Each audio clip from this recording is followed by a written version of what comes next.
Dobry wieczór, witam wszystkich bardzo serdecznie. Nazywam się Karol Wyszyński. Witam Was na webinarze ze specjalnym udziałem grupy filmowej Darwin. Będą z nami Marek i Janek.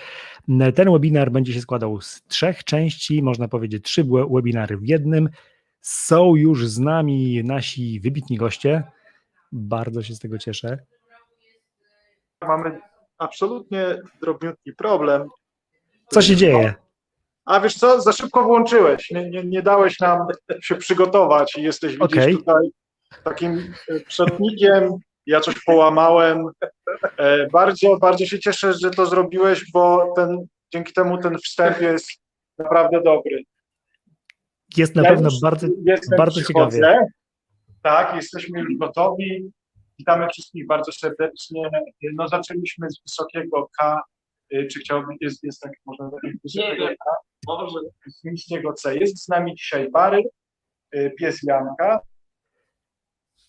Dzień dobry.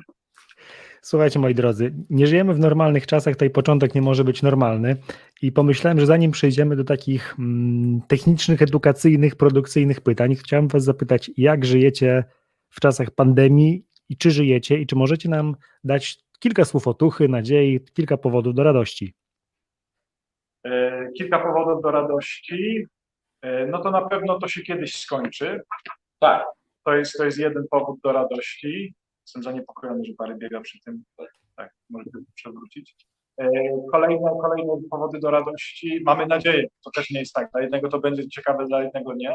To w niedzielę prawdopodobnie będzie premiera pierwszego odcinka, drugiego, tak to nazwijmy, sezonu Byli sobie ludzie u nas na kanale. Więc dla niektórych to jest na pewno powód do radości. Co jeszcze jest powodem do radości? No, jakby to powiedzieć, ten wirus, cała ta sytuacja tak naprawdę powinien uczyć nas jakiejś wzajemnej życzliwości, mam wrażenie. To jest, jak będziemy dla siebie wszyscy życzliwi, to damy radę. A ty jeszcze masz jakieś słówka? Ja się stresuję z Barą obecnie teraz, co wyprawię tutaj naokoło. Więc tak, to są nasze takie, no jeżeli pytasz o to, jak żyjemy w dobie koronawirusa, no to tak naprawdę mam wrażenie, że podobnie jak cały świat, to znaczy staramy się pracować tyle, ile możemy, żeby to było jak najbardziej intensywne i jak najwięcej zrobić w ramach tych warunków, jakie mamy. To jest może jakiś komentarz, to chcieliśmy podsumować. I co jeszcze? Jesteś tam, Karol? Jestem. Słuchajcie, chłopaki oglądają, kontaktują się z nami przez telefon, nie mają chyba podglądu, tak? Nie widzicie tego, co się dzieje? Nie. Okej, no więc jest już z nami trochę osób, są już pozdrowienia. Ja wezmę komputer, żeby widzieć. Kochani wszyscy, którzy przyszliście, żeby się z nami tu dzisiaj spotkać, bardzo serdecznie Was witamy. No to nie może być zwykły live, bo nie żyjemy w zwykłych czasach, to nie jest zwykły webinar, więc rozgośćcie się, spodziewajcie się wielu dziwnych rzeczy. No i co Wam jeszcze możemy powiedzieć? Bawcie się dobrze, a ja idę po komputer. Ty teraz z tą piosenką wchodzisz czy potem? Potem. Tak. No. Co tam, Karol, u Ciebie? Wiesz co, to jest zabawne, bo ja Ciebie widzę tutaj już mamy prawie 200 osób, a ty tego wszystkiego nie widzisz, ale powiem Ci, że ta piosenka to jest naprawdę dała mi do myślenia, bo nie wiem, co przygotowałeś, z jakiego repertuaru. Się okaże, wiesz, stay tuned, nie? Stay tuned. Powiedz, tak, zobaczymy. Co? Powiedz, jak wygląda kwestia Twojego występu. Czy będzie można Cię zobaczyć niedługo w teatrze w Krakowie? No, mam nadzieję, tak. W teorii jadę jutro do Krakowa. I w środę, czwartek mam próbę, w piątek mam premierę i gramy 5 razy. Zobaczymy. Na to liczę. Oby udało się. Oby udało się. Tak, poprzednie podejście do spektaklu, wiesz, odwołałem w dniu trzeciej generalnej, dzień przed premierą, dokładnie wtedy. To poszło w klatkach, więc... Mamy komputer, mamy już, nie wiem po co ten komputer, bo nie tylko widzę nas. Dobra, Jesteście. Słuchajcie, ale też czas pandemii to po raz kolejny wasz triumf podczas Grand Video Awards. Gratuluję kolejnej nagrody i pytanie, czy to wam się trochę już nie znudziło, że właściwie co roku dostajecie nagrody, jesteście głaskani, wyróżniani. Ile można? Nie wiem, no na pewno już ile można. Z 2 mniej niż już mamy. To już tak za dużo, stanowczo, za dużo. Kurde, no. Ja myślę, że ta nagroda w tym roku była dla nas naprawdę sporym zaskoczeniem. I to tutaj bez żadnego jego wazyliniarstwa czy tam fałszywej skromności, ale tak naprawdę też po nominacjach, które były ogłoszone, no my byliśmy absolutnie przekonani, że w tym roku nie. Jakby jak najbardziej byliśmy gotowi to wziąć na klatę i tak dalej, więc jakby sama nagroda, to, że ją nam wręczono całej grupie, to jesteśmy bardzo, bardzo szczęśliwi, zwłaszcza biorąc pod uwagę odcinek, który wygrał, czyli Jezus, miłujcie się, który jest dla nas tak naprawdę odcinkiem bardzo ważnym. Więc tak, bardzo, bardzo się cieszymy i bardzo jest nam miło, zwłaszcza, że tematyka, no co mam więcej mówić? No, ja wszystko powiedział przed chwilą. Okej, porozmawiajmy zatem jeszcze o tym, co poza Byli sobie ludzie. A może w ogóle cokolwiek powiecie więcej, w jakim to będzie klimacie, jaka epoka niedzielnego odcinka? Na pewno to nie będzie Egipt, ale już nie zdradzamy co dokładnie. A poza tym, ostatnio wczoraj mieliśmy dokrętki do shortu pani Basi. Taka dosyć kluczowa dokrętka była wczoraj. No. Kupujemy kolejne dni zdjęciowe Mistrza Motyla. Tak naprawdę mimo pandemii to mamy ręce pełne roboty. Znowu czasu jest mało, więc tak to sobie wygląda. Działamy tyle, ile się da. Obecnie jesteśmy w ogóle w naszym tak zwanym biurze. Jest to taka nasza przestrzeń, którą udało się nam w tym roku wynająć i myślę, że zadomowiliśmy się całkiem fajnie. Jest to naprawdę super. To musi tutaj. No to widocznie musi, no nie ma co się przejmować. Okej, ja wiem, że to jest bardzo trudne pytanie, ale czy jesteście w stanie powiedzieć, kiedy możemy się spodziewać nowości na kanale? Wiemy, że w niedzielę, a później?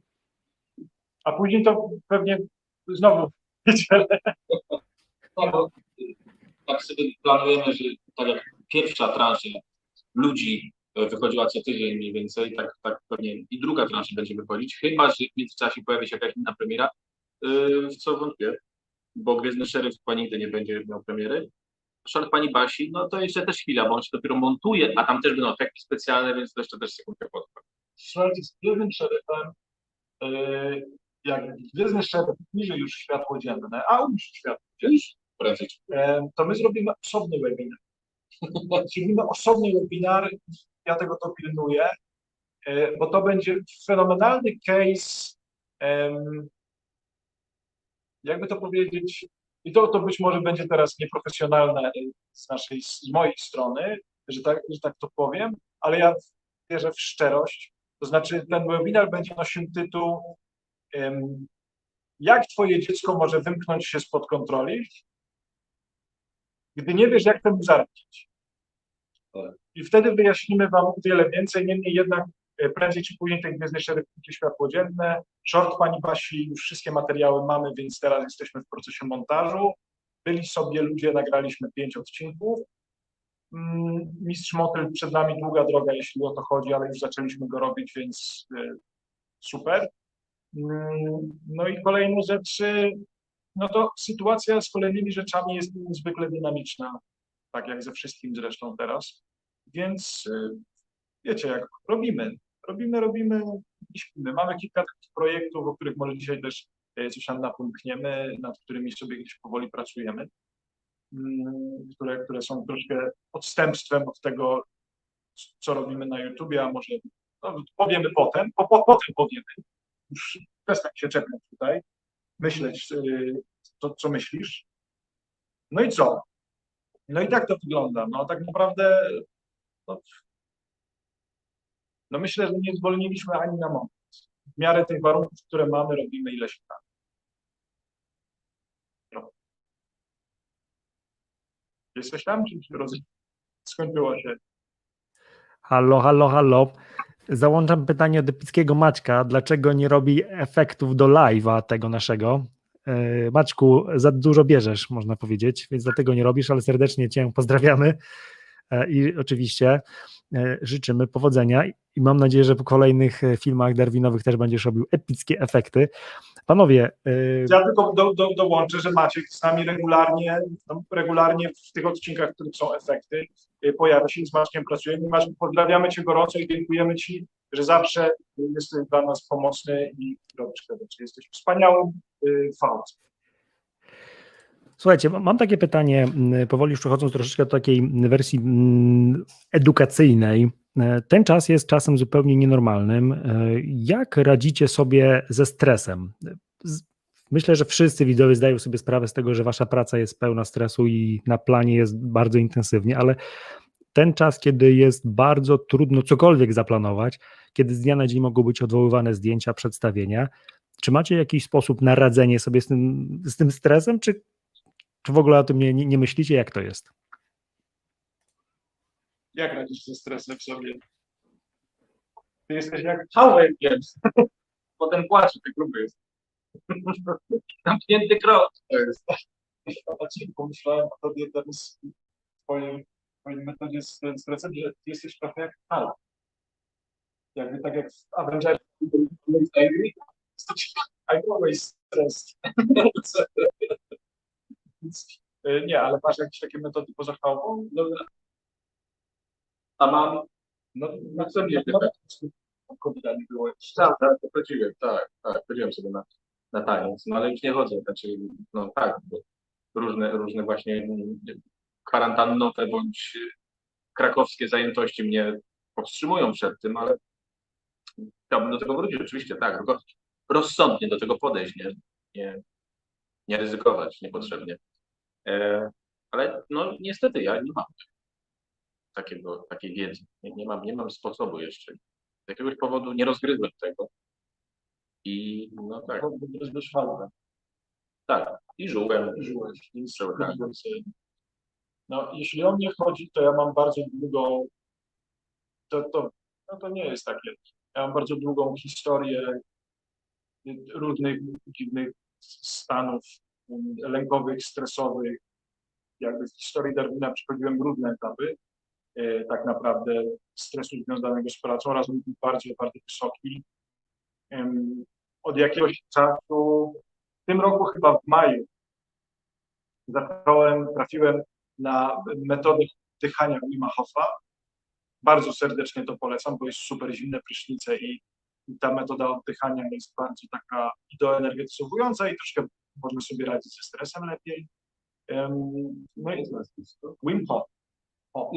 Wim Hof, a ty sobie pomyślał? Nie, to Wima Hofa, tak, to jest taka tak. Skrót? Nie wiem, on tak się pisze. Więc to jest coś, co ja na pewno bardzo polecam. Mi dało dużo takiej przestrzeni, troszkę większego spokoju. Ale tak, jakbym miał być tak z wami absolutnie szczery, a będę z wami absolutnie szczery, no bo sami swoi tutaj są, to dla mnie w przeszłym roku chyba przełomowa była też terapia, która pomogła mi jakoś tam uporządkować rzeczy w głowie. I na pewno ten stres ciągle się pojawia, ale mam wrażenie, że mam minimalnie większą jakby czy tolerancję, czy kontrolę nad tym, wyporność jakąś taką, na pewno troszkę bardziej tak jakoś jest. Polecam. Powiedzcie, czy takie napięcie, stres, takie emocje, takie trudne, one mogą być pomocne, czy inaczej, czy są pomocne w waszej pracy twórczej i produkcyjnej, czy nie? Czy to może być jakaś w ogóle inspiracja do tworzenia scenariuszy, koncepcji, czy jest to siła destrukcyjna? Wiesz co, to zależy jaki tak naprawdę stres, bo ktoś może z tego czerpać siłę tak naprawdę. Wiesz, jak sobie pomyślę o tremie scenicznej, to jest mocny stres często, ale on zawsze jest mobilizujący. No, nie no tak, zawsze. Choćby skały z przeproszeniem różne opróżniały, to on jest jednak mobilizujący i tak naprawdę im większa trema, często lepszy przebieg ale to jest co innego tutaj. Tutaj mamy, przynajmniej ja mam, wiadomo, Marek, ja i każdy w Darwinie też inaczej przeżywa ten stres. Ja się stresuję, inni się stresują przeze mnie. To jest niesamowite po prostu, to jest wspaniałe. System nasz połączony. Naczynia stresu są połączone. To znaczy bardzo często jest tak, że stres jednego wpływa na drugiego, więc tutaj w ogóle nie ma ten. Znaczy, Ale to jest w moim przypadku, to jest raczej destrukcyjne, tak? To narastające poczucie po prostu, że jakby nigdy nie zrobię tego tak, jakbym chciał, żeby było, że to nie sprosta moim oczekiwaniom. Jak coś sprostuje, to że już się wydarzyło, sprostało. ale właśnie że to się wydarzy. No dobrze, ale jak się to zdarza, że coś sprosta, to nikt tego nie ogląda. Tak. Nie, to też nie możesz mówić, że nikt tego nie ogląda. Po prostu, jak już jesteś bardzo... To tak często... Bo ja to, Aha, okej, dobra, to jakiś vlog. tak. Okej. Nie, no to tak. Także w moim przypadku to jest raczej coś, co mnie coraz bardziej jakby wyniszcza To niedobrze, w jakiś sposób. to niedobrze. To też jakby wymyślić metody, żeby... Tak, ale chodzi, żeby odpoczynek coś dawał, nie? Nie, bo jakby nie ma jak odpocząć. Wiesz co, kiedy odpoczywam, to znaczy, kiedy mam czas teoretycznie do odpoczynku, to jedyne co myślę, że Jezus Maria, nic nie robiąc, nie zasługuje na ten przywilej, jakby jakim jesteśmy, wiesz, obdarzeni, wiesz, co, czy to naszą pozycją, bo jednak, wiesz, to jest naprawdę bardzo uprzywilejowana pozycja, że nie, że na przykład no, sytuacja na świecie, ten cały koronawirus nie sprawi, że wiesz, że wylądowaliśmy na ulicy na przykład, Nie, no że tak. naprawdę mogliśmy normalnie żyć jeszcze mimo wszystko. To jest wyjątkowa sytuacja i Tak, że mogliśmy jakby normalnie żyć i jeszcze dalej robić. dalej robić nasze. Prawda? I też możemy dalej robić. To jest niezwykłe. No więc ten stres... Napędzające się koło, że jakby człowiek zdaje sobie sprawę z tej pozycji uprzywilejowanej, w jakiej jest i teraz ciągle myśli o tym, jak ma uciszyć wyrzuty sumienia na przykład, że musi robić, no nie może mieć wolnego czasu, po prostu musi coś się dziać. Ten bez przerwy robi, no to ja też muszę coś robić, no bo przecież to nie może być tak, że on dzisiaj coś robi, a dzisiaj nic nie robi. Ja myślę, że tak jak wspominałem o tej terapii też, że mi tam kilka rzeczy poprzestawiałem, bo ja miałem dokładnie ten sam mechanizm tak naprawdę. No i to jest wyniszczające. To po prostu strasznie ciśnie w dół, aczkolwiek no mówię, no jakby da się też, kurde, jakby to nie może nie tyle, że być zadowolonym z siebie, co też jakby sobie trochę odpuścić, bo jak sobie nagle trochę odpuścisz, to człowiekowi się wydaje, że jak odpuści, no to już będzie masakra i wszystko się posypie. A czasami jest tak, że to odpuszczenie robi coś takiego, że masz więcej energii, żeby po prostu potem skuteczniej, sprawniej robić. Więc tak, ale no ja myślę, że stres tak. No, gdybyśmy się nie nazywali Darwin, to byśmy się pewnie nazywali grupa filmowa Stres. Coś takiego by pewnie było. Okej, to mamy już alternatywną nazwę. Słuchajcie, jedna prośba, czy możecie się delikatnie przysunąć do Jasne. telefonu, bo ktoś już napisał, że trochę słabo was, dobrze, bardzo dobrze, że trochę gorzej was słychać. Słuchajcie, bo tutaj jest sporo pytań już takich dotyczących produkcji, ale piękne oczy macie, bardzo, bardzo, czekajcie, daję wam na full screena, niech wszyscy zajrzą w te piękne oczy. Panowie, powiedzcie jeszcze o tym, w jaki sposób przepracowujecie swoje pomysły. Wiem, że to jest tak, że obaj pracujecie na różnych etapach, ale czy to jest tak, że jakiś pomysł wpada na przykład jednemu z was podczas spaceru z psem, czy to jest tak, że macie sesje, podczas których mówicie, dobra, mamy temat, albo nie mamy tematu, szukamy tematu i siedzimy, aż wymyślimy i trwa to kilka tygodni, czy to się dzieje zupełnie inaczej? Nie mówię jeszcze o scenariuszu, o samym pomyśle. Nie, to na pomysł chyba nigdy nie ma nasadzenia się. Nie. Znaczy, jeżeli oczywiście zgłasza się jakaś marka do nas z chęcią współpracy, to wydaje mi się, że Marek musi jakby się zastanowić po prostu, czy jakkolwiek to uruchamia po prostu, nie? Więc chwilę musi na to poświęcić po prostu, żeby po prostu się zastanowić. Ale też wydaje mi się, że też nie rżniemy po prostu jakiegoś tematu, jeżeli zbyt długo nic się nie rodzi, zbyt długo nic tam się nie pojawia, no to Tak. to nie ma sensu. No. No tak, no jakby to też jest znowu powiązane z tym stresem, bo a propos właśnie odpuszczania, to ja się na przykład tutaj nauczyłem pewnej formy odpuszczania. Znaczy nieraz jest tak, że chodzę gdzieś, tak jak na przykład Jonek powiedział, że przychodzi klient i chciałby zamówić odcinek i trzeba wymyślić, co by to miało być, jak to wpleść. I czasami jest tak, że nie mam tego pomysłu, że jakby zastanawiam się, nic mi takiego konkretnego nie przychodzi do głowy, albo to, co mi przychodzi do głowy, nie jest odpowiednie. No i kiedyś miałem tak, że się po prostu właśnie zażynałem, że coraz bardziej ten stres narastał i było coraz gorzej, a teraz już mam tak, że potrafię stwierdzić, no dobra, no to nie dzisiaj. To nie dzisiaj, to teraz porobię coś innego i na przykład czasami próbuję hakować mój mózg i mówię, no to rano to przyjdzie. I jak w mądry sposób go zhakuję, bez właśnie wywierania presji, to bardzo często jest rano potem tak, że coś robię innego, albo wstanę, piję kawę i tak mówię, a pomyślę sobie teraz o tym i nagle coś się pojawia. I na przykład nie używamy tego, bo to jest zły pomysł.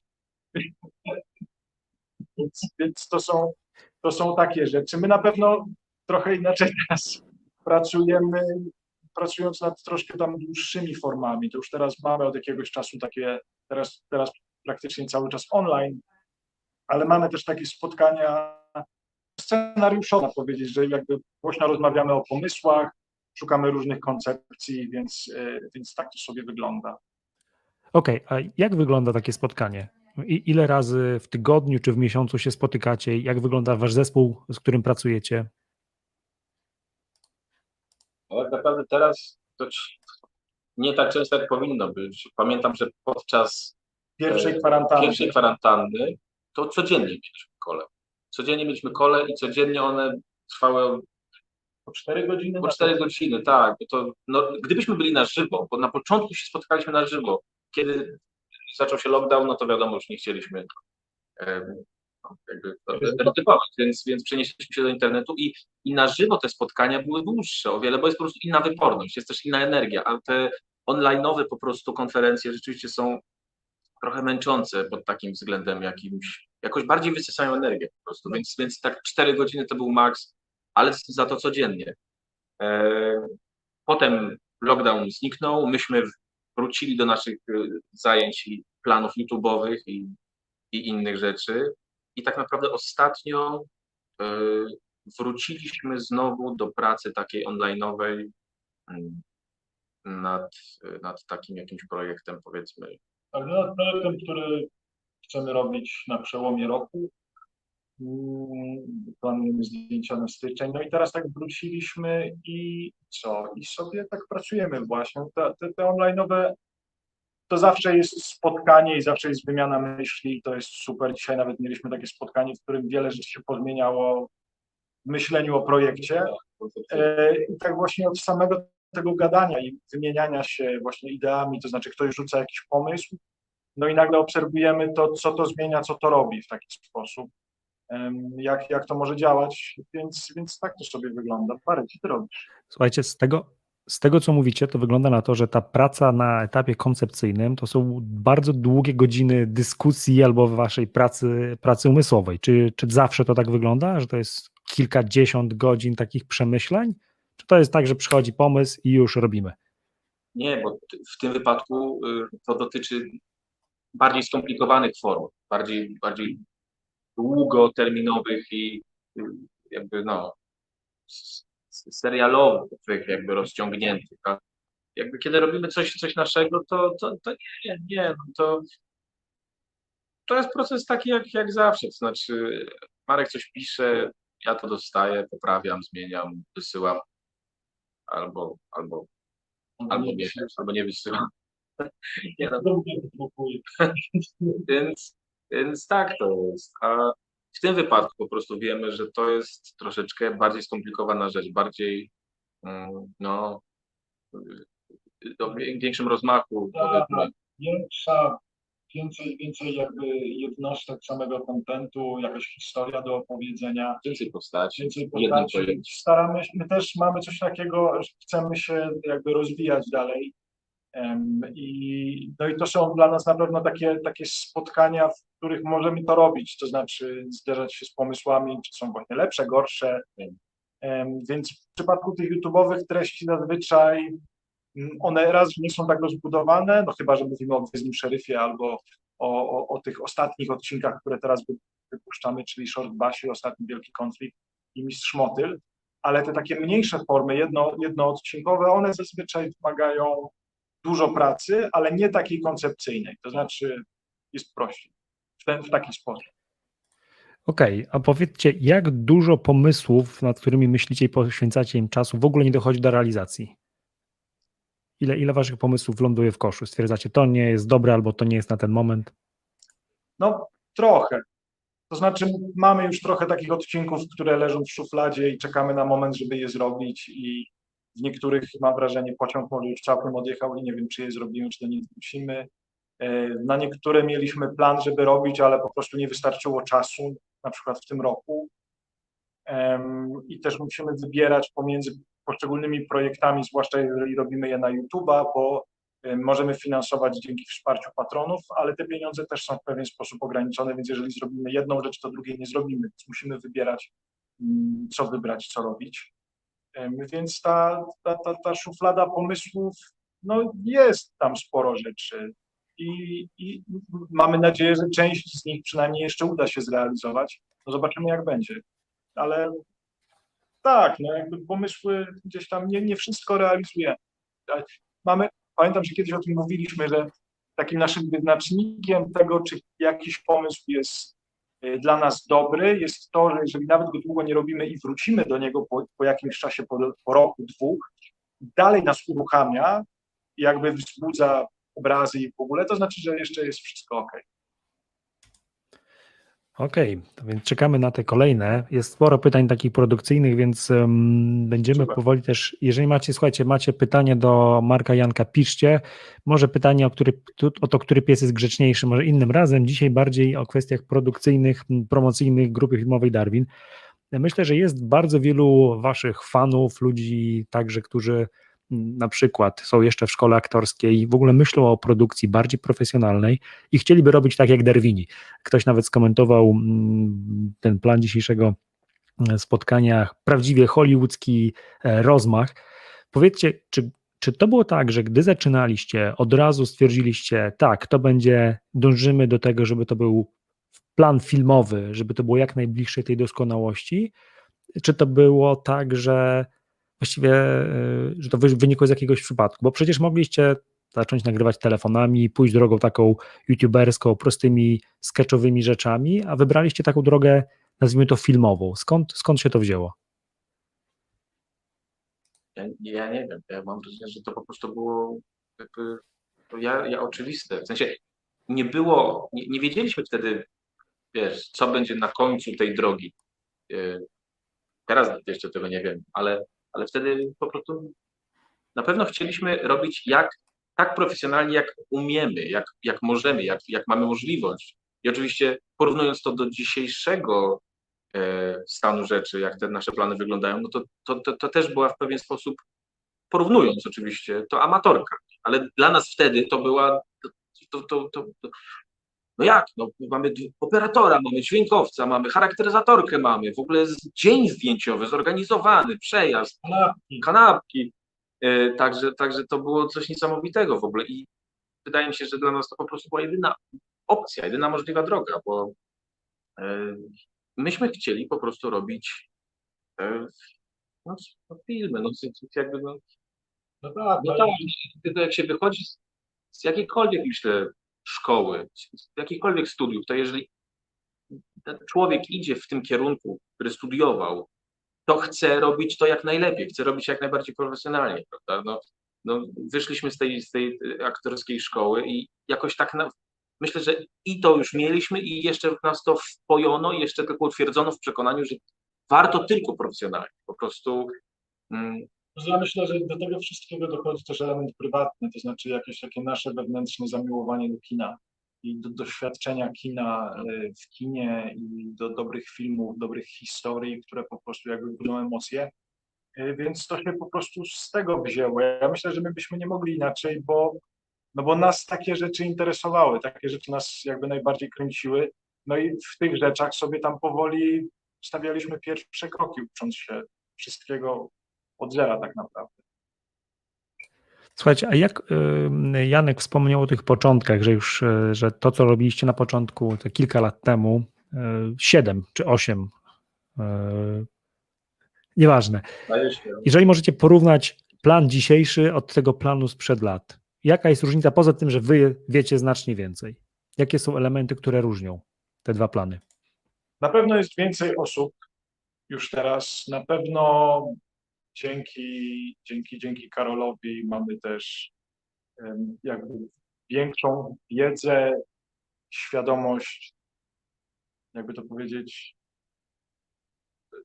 ile tak na dobrą sprawę, jak bardzo też złożone jest to wszystko, żeby ujęcie wyglądało jak wygląda i że ile światła czasami potrzeba i tak dalej. Pierwsze plany były no takie kurde bardzo skromne. I zarówno pod kątem kamery, bo wtedy kręciliśmy to jeszcze na aparatach. No powiedziałem już na starcie, że jest więcej osób, no bo na początku było tak, że no wszystko, ale dosłownie wszystko robiliśmy sami. Teraz mamy już tę niesamowitą jakby przyjemność i zaszczyt, że pracują z nami naprawdę fajni ludzie, którzy znają się super na rzeczy i tak na dobrą sprawę cała ta mieszanina wkładu tych wszystkich osób sprawia, że te filmy wyglądają jak wyglądają. I to jest to, że na którymkolwiek filmie się nie zostanie w kinie po filmie i zobaczy ilość osób, jaka musi pracować przy filmie, żeby powstał film, jest jakaś po prostu niesamowita i to jest na wielu.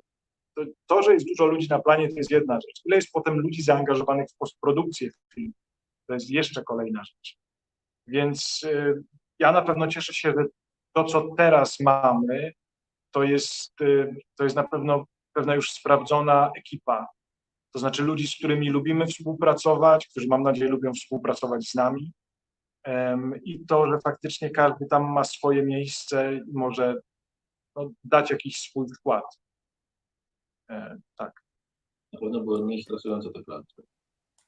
No wiesz co, kurde nie wiem, w sensie na pewno były mniej pod kątem, jak to się mówi, stawki pewnej, no bo wtedy powiedzmy, że były te plany, dobra, były wtedy znacznie tańsze, no ale też trzeba pomyśleć o tym, że pieniądze, które wtedy ty wykładałeś, to też były jakby, wiesz, to były horrendalne kwoty dla mnie, na przykład zaraz po studiach, więc ja ten stres wtedy zawsze miałem duży, plus jeszcze było wiadomo, że są wydane pieniądze, są ludzie, choć było ich mniej, no ale to trzeba dobrze zagrać, no bo nie powtórzymy tych zdjęć.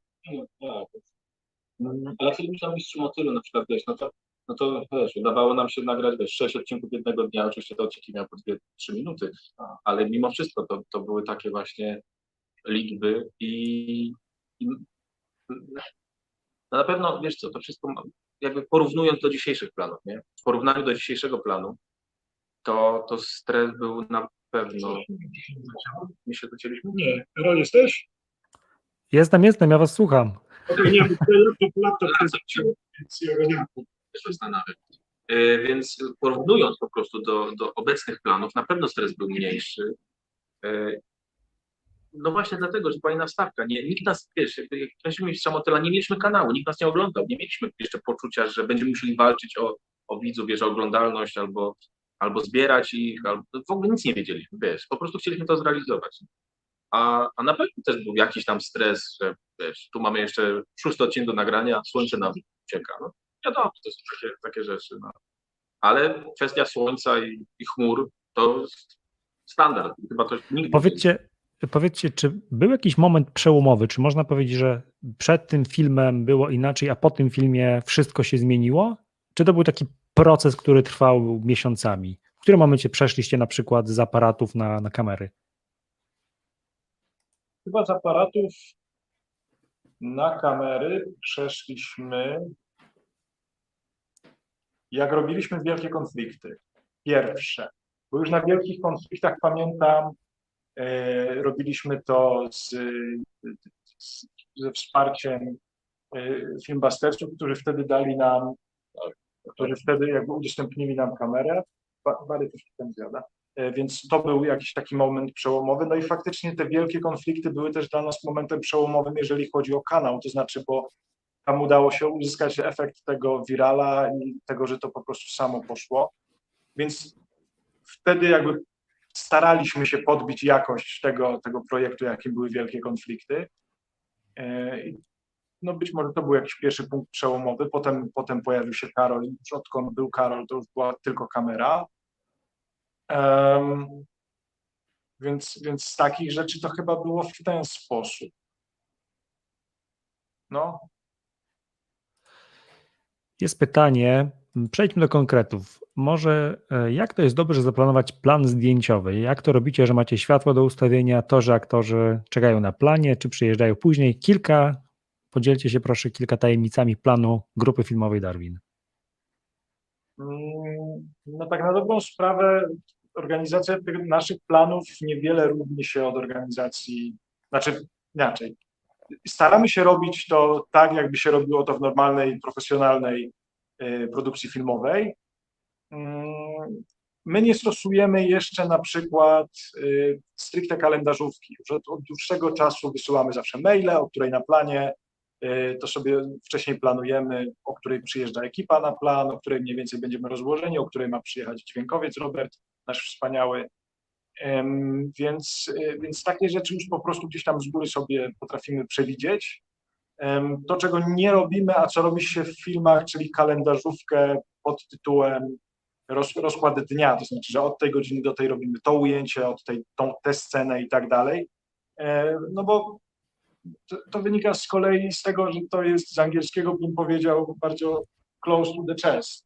To znaczy, jak Janek jest na planie, Janek doskonale ma w głowie to, co mamy zrobić, zawsze ma też storyboardy, ale to jest, jakby wiemy, że mamy cały odcinek do zrobienia i przez to, że ekipa jest tak spita, no to po prostu mówimy po kolei, się dogadujecie z Karolem, co ty tam robisz dalej, które ujęcia są kolejne. Takie szczątkowe, takie jak w kalendarzówce, no to są raczej, wiesz, na przykład jak wiemy, że zaczynamy od jednej sceny, a ktoś jest w drugiej scenie, no to może być na 15, to takie rzeczy są, ale nie mamy rzeczywiście co do minuty po prostu rozpisanych tych dni zdjęciowych, to jeszcze nie jest ten poziom, bo wydaje mi się, że on wymagałby o wiele większej preprodukcji, spotkań preprodukcyjnych, bo kiedyś gadałem o tym z Karolem, że to chyba po prostu wygląda tak, że no, nie dziwię się zresztą, że w normalnych filmach jest tak, czy w serialach, że wszystko, praca kamery nie jest, wiadomo, tylko w głowie reżysera, czy tylko operatora, ale też jest rozpisana, rozrysowana, wszystkie ujęcia są wyszczególnione, mało tego, już są jakby tam zapisane obiektywy na przykład, którymi będą one kręcone, te poszczególne dokładnie ujęcia. Wszystko jest zaplanowane i dzięki temu ktoś, chyba skrypt albo może ktoś inny, już on układa tę kalendarzówkę, bo wie na przykład, ile będzie zajmowało wymienienie obiektywu. I teraz to ujęcie, 2-3 duble, scena ma mniej więcej dwie strony, no to dobra, no to 2 strony to są około 2 minuty, 2-3 duble to będzie tyle i tyle, później będzie plus przestawka, ustawienie światła, on to wszystko sobie szacuje, zmiana obiektywu, tyle i tyle. No to jest coś, to po prostu nie mamy kogoś od tego jeszcze, więc myślę, że to dopiero przed nami. No a tak poza tym kończąc tylko ten temat produkcji, no bo to jak ktoś o to pyta, to też fajnie jeszcze pogłębić, że ja z mojej strony, czyli organizacyjno-produkcyjnej, też sam na pewno bym sobie z tym nie poradził. W sensie od dłuższego czasu zawsze jest ktoś, kto mi pomaga. Teraz od pewnego czasu pracuje z nami Zosia Sokołowicz, która też pomaga organizacyjnie, czy wiecie, z takimi detalami, których jest dużo, ale są też ważne, jak właśnie ogarnięcie cateringu, pomoc z szukaniem lokacji, czy choćby transporty, zorganizowanie tego, kto z kim jedzie. No takiej drobnicy tak naprawdę jest całkiem sporo i czasami trzeba się chwilę nagłowić, kiedy więcej osób jedzie na plan, jak to zrobić, żeby to też było ekonomiczne, żeby nie każdy przyjeżdżał swoim autem. Myślę, że tutaj tutaj wejdę Ci w słowo, to słowo klucz ekonomicznie, bo to, o czym wcześniej powiedział Janek i to, o czym Ty też powiedziałeś, to taka wielka, pełna produkcja wymaga dużych pieniędzy, a to, co wydaje mi się, że nie wszyscy chyba zdają sobie z tego sprawę, że Wy jesteście mistrzami tego, żeby maksymalnie ścieśniać te koszty produkcyjne, ale żeby to się nie odbijało na jakości finalnego produktu, tak? To znaczy robicie to w sposób, który daje fantastyczne efekty, widzowie są zachwyceni, ale finansowo to kwoty, których wiemy, jakie są w branży serialowo-filmowej, to są ogromne kwoty. No kto miałby to sfinansować, prawda? A wam się udaje te koszty i jeżeli możecie cokolwiek na ten temat powiedzieć, jak to jesteście w stanie zoptymalizować, że ta jakość jest tak wysoka, coraz wyższa, a wam się to wszystko spina finansowo i kosztowo. No to przede wszystkim, jeśli chodzi o odcinki YouTube'owe, no to odpadają nam ogromne tak naprawdę koszta. To znaczy, my nie płacimy za scenariusz, bo sami piszemy scenariusze, nie płacimy za reżyserię, bo Janek reżyseruje, nie płacimy za produkcję, bo ja produkuję, nie płacimy za montaż, chyba że montuje akurat Michał, no to wtedy już wiadomo, że wszyscy zewnętrzni ludzie, którzy z nami współpracują, ich opłacamy. To są skromne stawki, ale dzięki ich sympatii możemy to robić. Nie płacimy za aktorów, tych dwóch zazwyczaj, więc to też jakby pozwala nam sporo zaoszczędzić. No i tak na dobrą sprawę, wiecie, to jest lwia część tych kosztów, prawdziwych budżetów, bo to są największe koszta, to znaczy najwięcej zawsze w filmie kosztuje scenariusz, reżyser, producent, to są rzeczy, które są najdroższe, więc po wykreśleniu tego i jakby faktu, że robimy z Patronite'a, czyli opłacamy wszystkich dookoła poza sobą, no to tak, to może być smutna odpowiedź, ale mniej więcej taka jest prawda. Więc plus faktycznie dzięki dobrej woli ludzi, którzy z nami współpracują, czyli właśnie każdego działu, począwszy od operatora, przez scenografię, przez dźwięk, postprodukcję dźwięku, Maćka, który robi efekty. My mamy naprawdę niskie stawki w taki sposób. Więc tu jest cały sekret i cała tajemnica. Znaczy nikt inny tego nie robi, bo to się nie opłaca. I teraz te ogromne kwoty budżetowe filmów, o których wspomniałeś, znaczy to, że branża ma naprawdę dużo pieniędzy, to jest prawda, tylko jest jeszcze jedna rzecz, to znaczy, że branża w większości jest w stanie zmonetyzować te swoje produkcje, to znaczy, może inaczej, jeżeli robi się reklamę, no to przychodzi klient i mówi, zróbcie mi reklamę do telewizji, klient wydaje na to X pieniędzy, ale zyski z tej reklamy, to znaczy jego sprzedaż produktów, która wzrasta, pokrywa mu te koszty. Miejmy nadzieję, bo czasami się to nie uda. Taki jest zamysł. Podobnie z filmem. Jeżeli produkujemy film, który kosztuje 4-5 milionów złotych i on na siebie zarabia i potem zaczyna jeszcze zarabiać, no to producent nie straci, a może i zarobi. Więc w tej chwili rzuciłem tylko, słuchajcie, stronę patronite.pl/Darwin. Jeżeli ktoś chce wesprzeć budżety produkcyjne grupy filmowej, to polecamy ten adres. Ja myślę, że tu jest bardzo dużo naszych patronów, których bardzo serdecznie pozdrawiamy i ściskamy Was czule. Jesteście wspaniali i dzięki Wam możemy robić te rzeczy. Słuchajcie, kolejne pytanie. Paweł Użwa. Ile czasu zajmuje przykładowo jeden projekt, jeżeli od razu się za niego zabierzecie? Od koncepcji, scenariusz, produkcja, postprodukcja. Czy jesteśmy w stanie to zamknąć w ogóle w jakąś jednostkę czasu? Ciężko. To znaczy nie ma reguły tutaj, bo kurde, nie ma reguły, biorąc pod uwagę, że my cały czas robimy jakieś też inne rzeczy. Chyba takim najbardziej zbitym projektem ostatnich miesięcy, który tak naprawdę udało się zrealizować w miarę szybko, jest seria Byli sobie ludzie. Wydaje mi się, że tam od momentu pomysłu i tekstu, pomysłu przez teksty, plan, to może minęło, nie wiem, 1,5 miesiąca.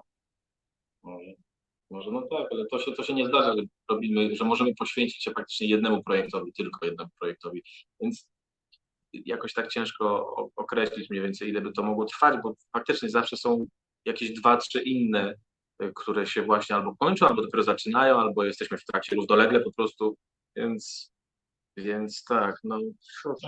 No nie ma jednej odpowiedzi, bo jeżeli projekt jest skomplikowany, złożony, to wiadomo, że będzie trwał dłużej. No, produkcja dużego filmu, no to są zazwyczaj 2 lata życia. Chyba, że jest się Patrykiem Wegą, to wtedy to jest mniej. Tydzień, 2. Nie, no jakby, no mniej, no tydzień, 2, no nie wiem, tam 4 miesiące, 3, ja nie wiem w jakim tempie, ale jest to rekordowe tempo, jeżeli chodzi o kinematografię, mam wrażenie. Także kurde, Pawle, ciężko odpowiedzieć. Wydaje mi się, że taka średnia, bo chyba to jest tak, jak robimy dla klientów filmy, to znaczy te nasze zakazane spoty albo odcinki sponsorowane, to wydaje mi się, że tam jest od 1,5 miesiąca do 2, mniej więcej od momentu koncepcja, tekst.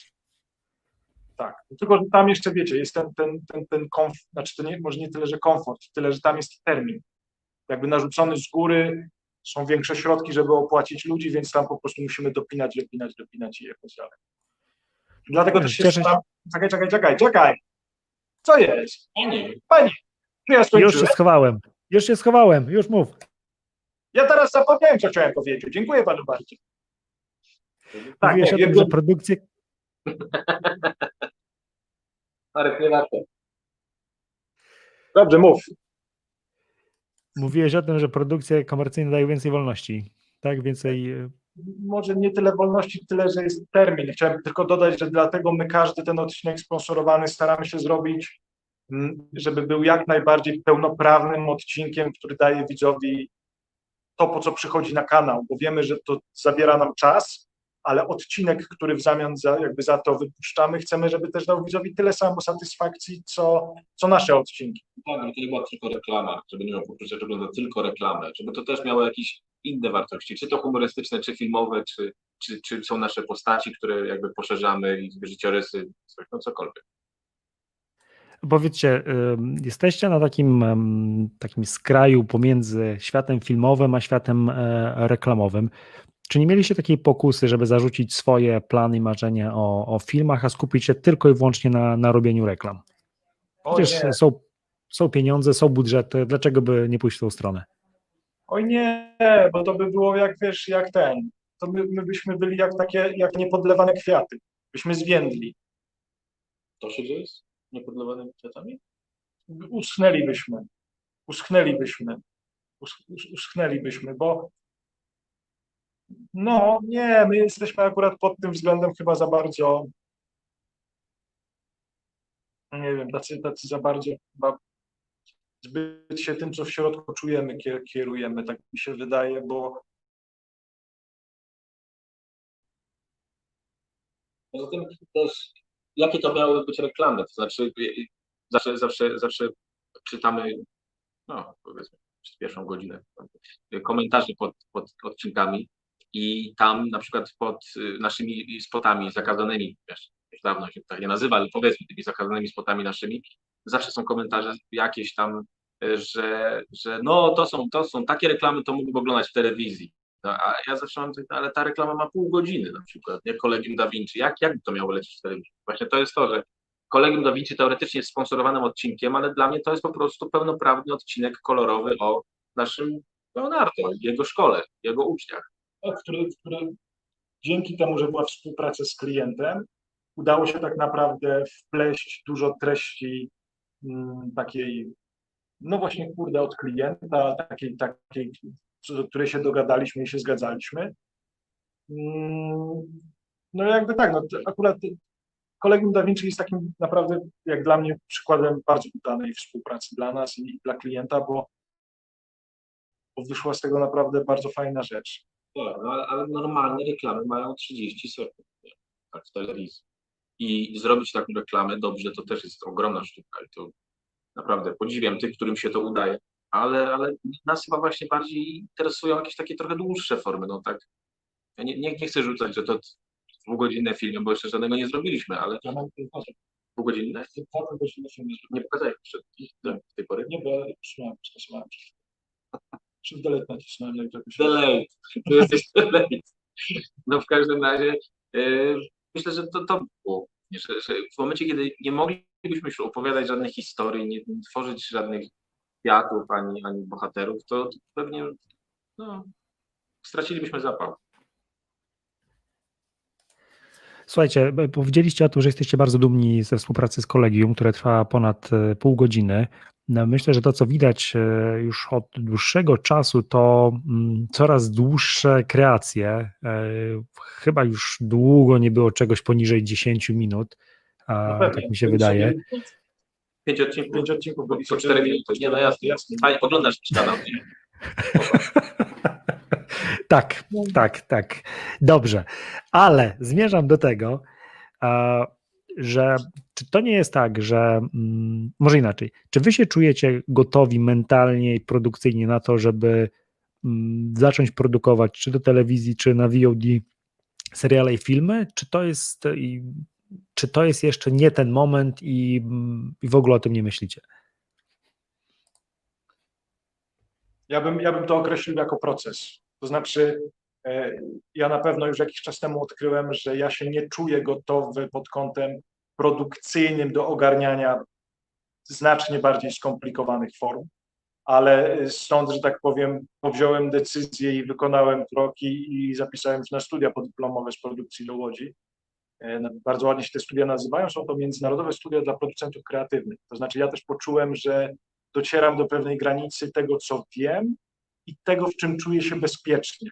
W tym takim rozumieniu nie tyle, że bezpiecznie, że się rozsiadam, tylko wiem, że większy projekt wymaga innego zestawu, innej wiedzy, czy tam troszkę innego zestawu umiejętności, czy tam praktycznych narzędzi, których dalej poprzez praktykę już jakby nie zdobędę.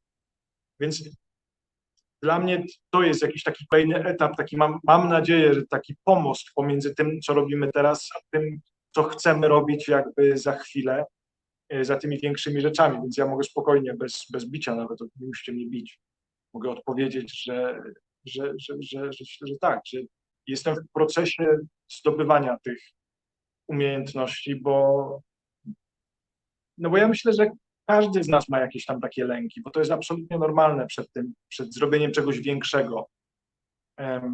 I tylko jedyną metodą, żeby jakby sięgać po to jest wychodzić poza tę strefę komfortu i próbować, bo błędy się będą zdarzały, to się zdarzają, bo na tym w ogóle polega przecież całe życie.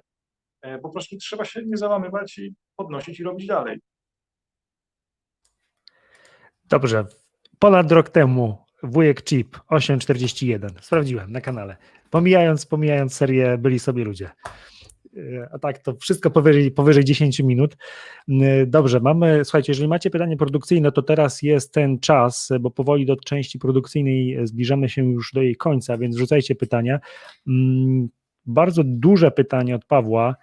Jak stworzyć dobrą lub złą postać? Czy można to w kilku słowach opisać? Dobra postać się dużo uśmiecha, a zła ma tak brwi na przykład. Dobra, zła, czy pozytywna, czy negatywna, bo to jest pytanie. No i to odpowiadaj sobie na to pytanie. Kopać do tej samej bramki. Bo wiesz, dobrą postacią może być nawet, dobrą postacią jest Thanos, nie? Tak. Dobrą postacią. To jest negatywną postacią, ale jest dobrą. Absolutnie serio, to jest to wielkie wyzwanie i sztuka. To mam wrażenie, że jedna rzecz to jest dobra postać, nazwijmy to dobra postać, czyli dobrze skonstruowana, która uruchamia w nas emocje. Dobra postać na pewno musi być dobrze napisana, tak więc w strefie papieru to już musi być dobrze zrobione. Jak to się robi, opowie wam za chwilę Janek. A jeśli chodzi o... No i do tego potem dochodzi jeszcze fakt, że ona musi być dobrze zagrana. Więc ja jakby nakreśliłem mniej więcej jak, w sensie co, a teraz Janek wam powie jak. Z jakiejś rzeczywistości powiem. Przede wszystkim fajnie, żeby miała jakiś problem na przykład. Fajnie, żeby miała jakąś sprawę ta postać. Jakikolwiek problem. Żeby nie była nieskazitelna. Ta dobra postać, ta pozytywna nawet. Żeby nie była nieskazitelna, żeby miała swoje słabości, żeby była z jakimiś rozterkami swoimi, z jakimiś wadami. Żeby musiała się z czymś mierzyć. Po to są jej te rozterki i wady. Żeby do czegoś dążyła. To na pewno. I to są pewnie podręcznikowe właśnie frazesy, ale tak, żeby do czegoś dążyła i żeby coś ją napędzało i żeby też zaszła w niej jakaś przemiana, aczkolwiek to też nie zawsze tyczy się wszystkiego. To znaczy, rozmawialiśmy kiedyś o tym, że w przypadku na przykład The Office brytyjskiego, chociaż nie, tam jakaś przemiana w nim zachodzi, ale na koniec, na samym końcu chyba tam kolejnych tych. Ale no, Ricky Gervais, który gra fenomenalną postać po prostu Davida Brenta, no on no, w sensie nie ma tej przemiany, wiesz, w jednym sezonie, nie? To znaczy jakby ta postać jest jaka jest. Widzimy, z czym się mierzy i jakie rzeczy tak naprawdę nie działają. Więc kurde, to jest... Najbardziej znany case świetnego scenariusza, świetnego filmu i braku jakiejkolwiek arki głównego bohatera, to jest Powrót do przyszłości. To jest taki podręcznikowy przykład filmu, który działa pod każdym względem, z jakiegoś powodu, nie wiadomo jakiego powodu, bo główny bohater nie przechodzi żadnej przemiany. A działa, a żre. To są takie wyjątki, wiadomo. Jednak ludzie... On w trzecim epizodzie przechodzi tą przemianę. Ale oczywiście, bo właśnie to jest to, kiedy zaczęli robić drugą, trzecią część, To się zorientowałem. to coś musimy mu dać. Niech chociaż przestanie, wiesz, reagować na chicken, nie? To jest tylko to. Ale w pierwszej części nie ma nic, więc nie wiadomo, ale... Wydaje mi się z takich rad koleżeńskich przyglądać się tym najlepszym filmom, analizować sobie, dlaczego coś działa, jak najbardziej się nad tym zastanawiać, rozmawiać o tym, bo z tych wszystkich małych kawałeczków kiedyś nagle może się wyłonić jakaś perełka. Bo czasem jest tak, na przykład są takie postaci, które wiadomo, zawsze lepiej opierać się na scenariuszu, zawsze już tak jak Marek mówił, na etapie scenariusza dobrze napisać jakąś ciekawą postać. Ostatnią deską ratunku tak naprawdę jest właśnie obsada. Jest aktor, który to zagra lub aktor. Bo czasem jest tak, że pamiętam chyba Kevin Feige wypowiadał się na temat Ironmana, Tonego Starka w ten sposób, że on zdawał sobie sprawę z tego, że angażując Roberta Downey Jr., po prostu on go bierze po to, żeby on był Robertem Downey Jr. i on tknie w tę postać siebie i po prostu zadziała to w ten sposób. Ta postać i tak była ciekawa.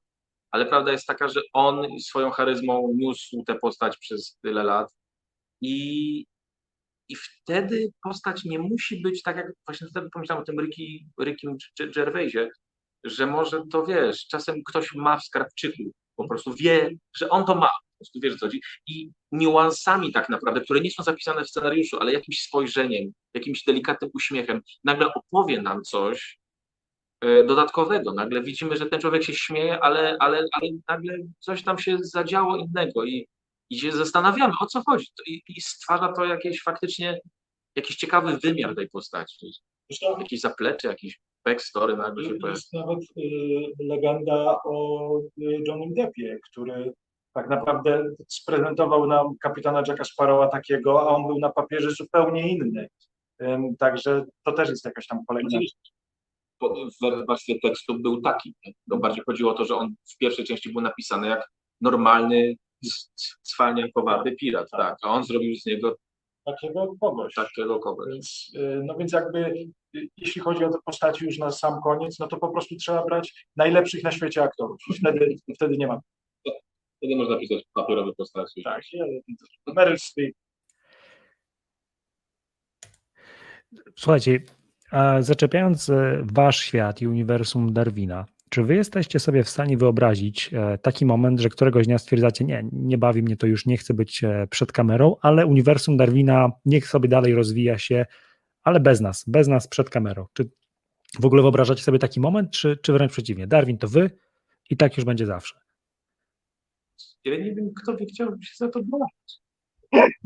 No kto by chciał się to wyobrażać?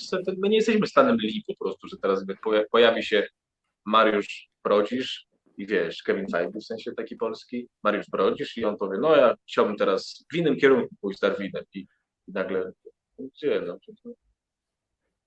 No tak szczerze, no ja w ogóle nie o tym nie myślałem, ale to no głównie dlatego, bo mam wrażenie, że jeżeli my tego nie będziemy robić, tego naszego uniwersum, to nikt inny by tego nie robił.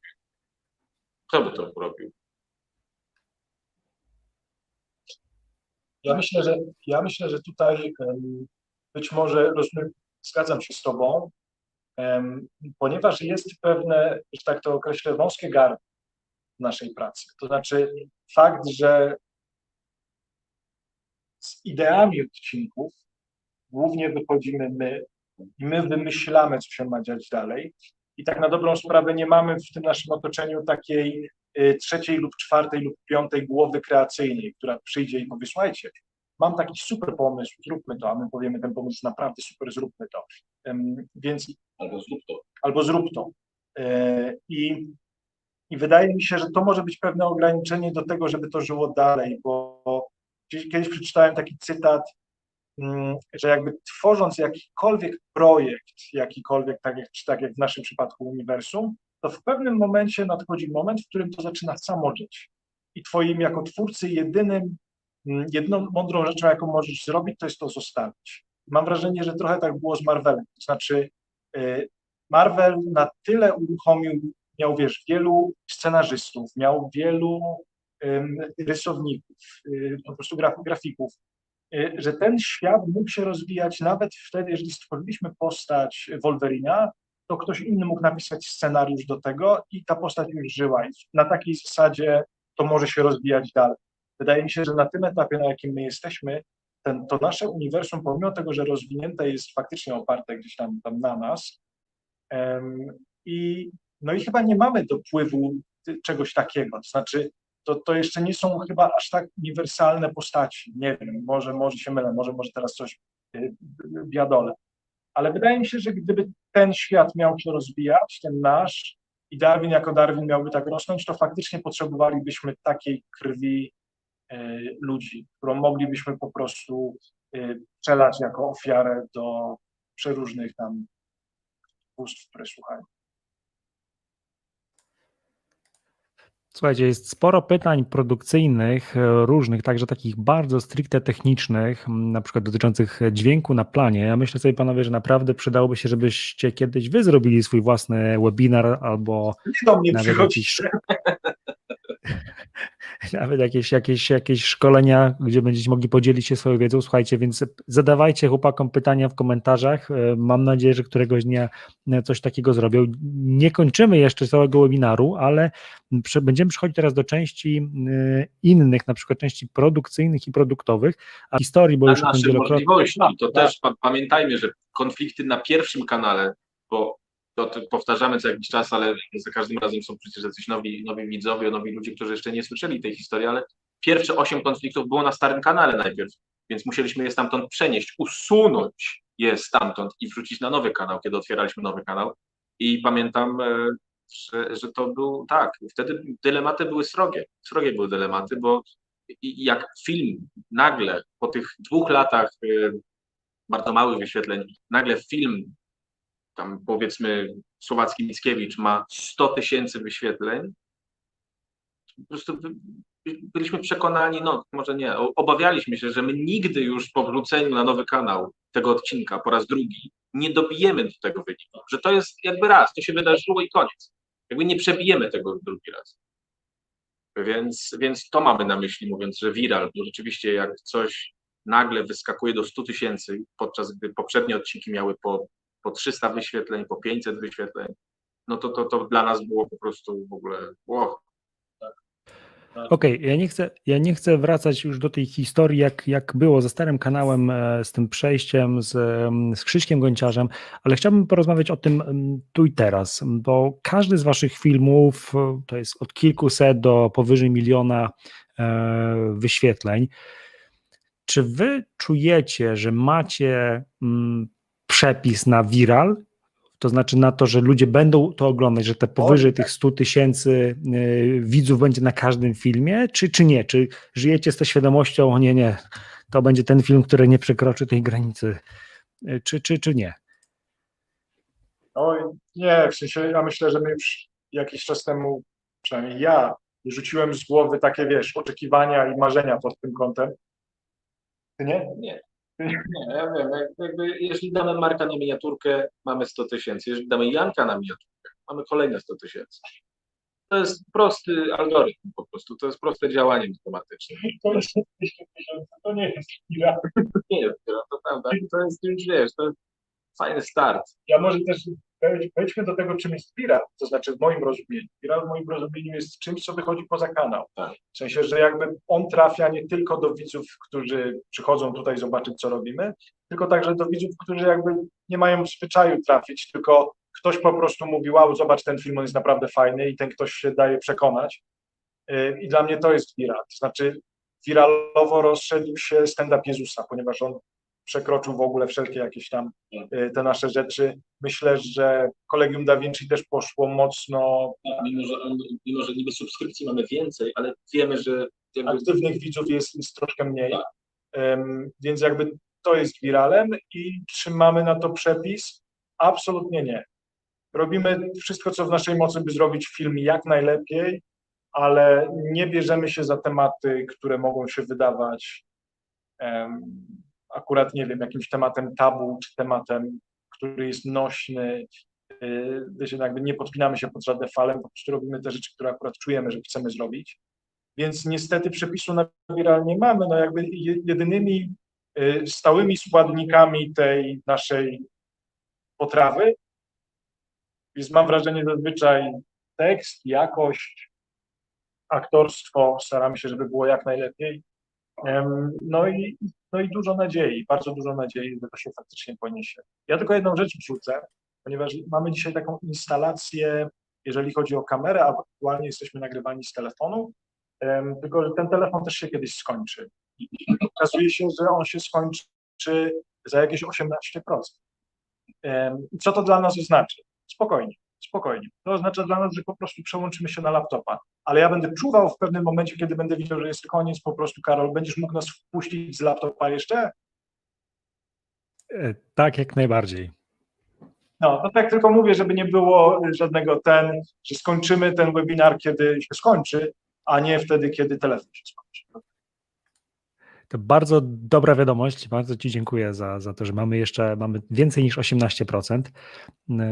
Dobre procenty nie są złe, więc w takim razie chciałbym Cię jeszcze zapytać o te miniaturki, bo to jest coś, co rozumiem, że Janek, nie wiem na ile serio mówił, nigdy nie wiem, kiedy Janek mówi serio, a kiedy nie. Czy to jest tak, że jest taki mit na YouTubie, że miniaturki to jest, od miniaturki bardzo dużo zależy. Im lepsza miniaturka, bardziej clickbaitowy tytuł, tym więcej widzów. Czy wy to w jakikolwiek sposób analizujecie, czy stwierdzacie nie? Miniatura musi być jak plakat filmowy, musi być po prostu piękna, ile osób kliknie, to kliknie, nic nas nie obchodzi. Jak to jest z tymi miniaturami? Tak, ile osób kliknie, to kliknie. Trudno, ja tam nie chcę wyświetlić, chcę ładną To, miniaturę. że będę szmacił, i kiedy będziesz.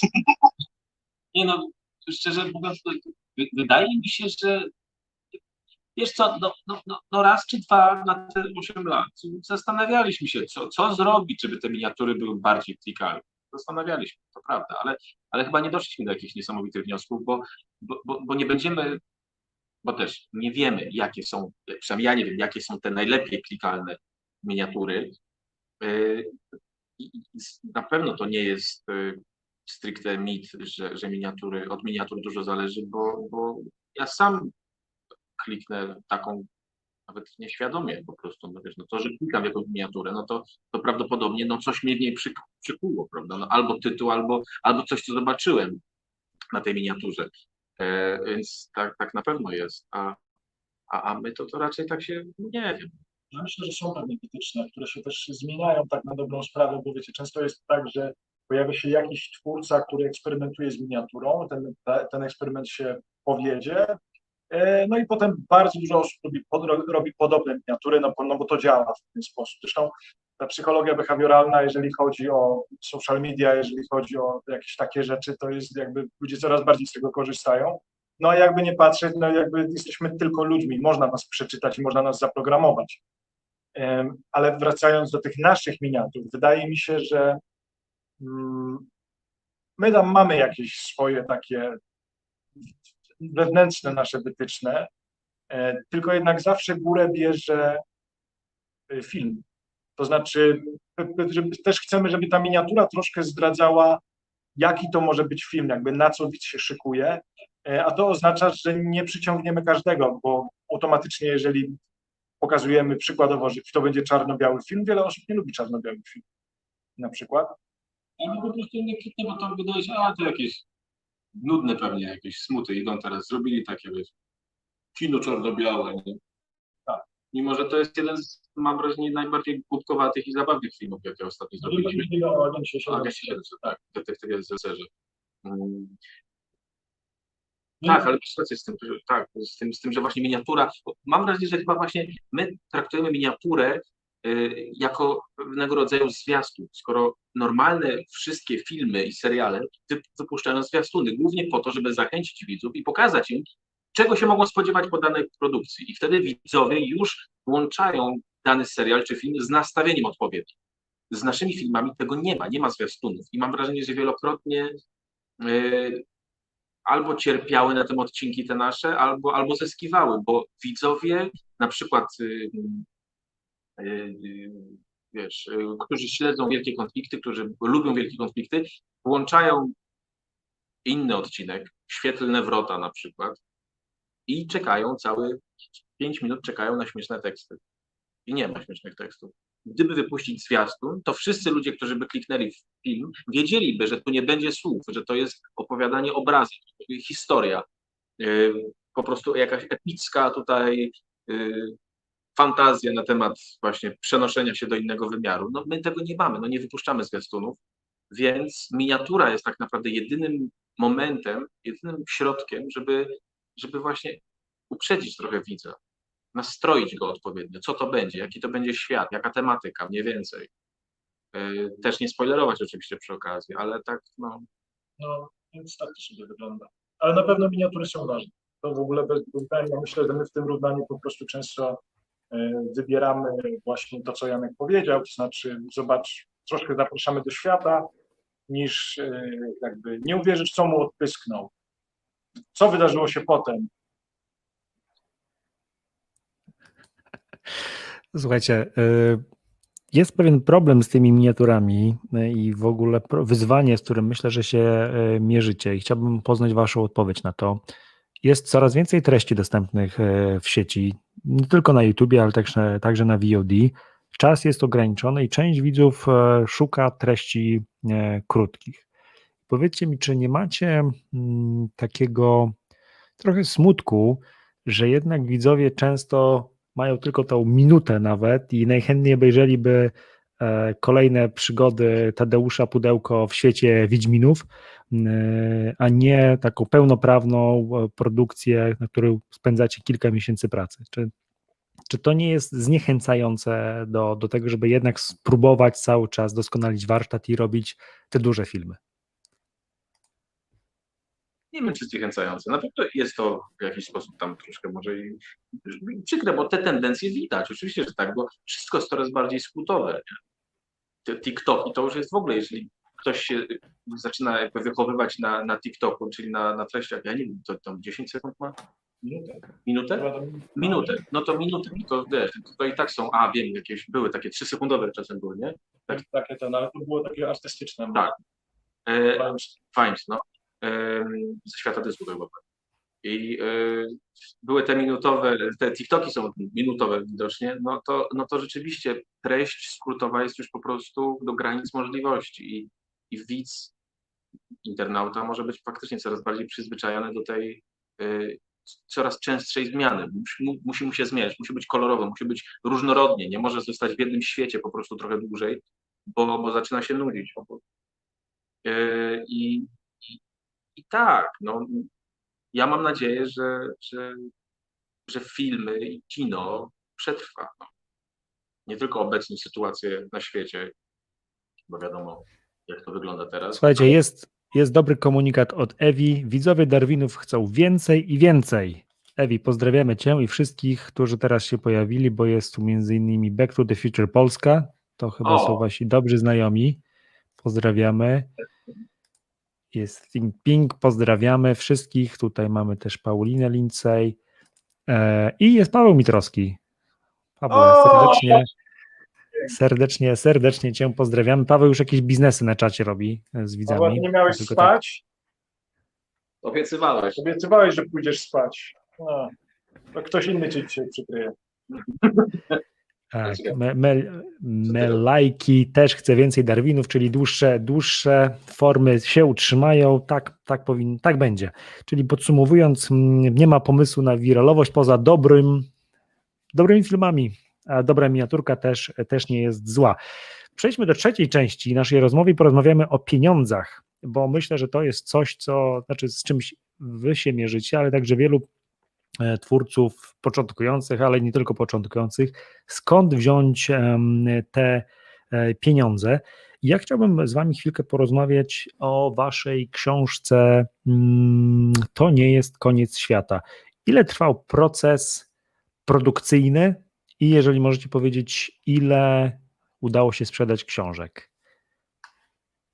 Proces samej powstawania książki był długi, ponieważ jak zapewne większość z was wie, to się tak naprawdę rozciągnęło na, można powiedzieć, 2 lata. Nie wiem, tak? No bo najpierw mieliśmy ją wydać w jednym roku, tak, i potem jej nie wydali w tym roku. I potem wróciliśmy do pisania tej książki. Tak. Więc sam proces był taki, wiecie, no troszkę porozciągany. Nie możemy powiedzieć, że pracowaliśmy nad nią i te 2 lata, ale było to rozbite po prostu na ten czas. Jeżeli chodzi o ilość książek, która się sprzedała, wydaje mi się, że ponad 30 000 egzemplarzy, ale nie mam też dostępu do tych najnowszych danych, więc No to już na pewno. Ponad tak. Ile? To nie wiem. Ile. Więc nie wiemy tak na dobrą sprawę ile. No i co? No i jakby sam proces jakby tworzenia książki, pisania książki, to było niesamowite też jakieś takie doświadczenie, no bo to była też zupełnie inna forma, z którą my się musieliśmy też zmierzyć, nauczyć się jej trochę. Praca z redaktorem to jest jakby jakaś jedna rzecz. Mieliśmy fantastycznych grafików też tam, którzy też zrobili fantastyczne grafiki, a też mówiliśmy o miniaturach, a nie wspomnieliśmy o tym, że Lena Tamydlak nasza wspaniała nam je robi i też robi świetną robotę, jest coraz lepsza. A wracając do książki, więc tak to wyglądało. Mógłbyś doprecyzować pytanie tak naprawdę. Chyba, że ja coś już...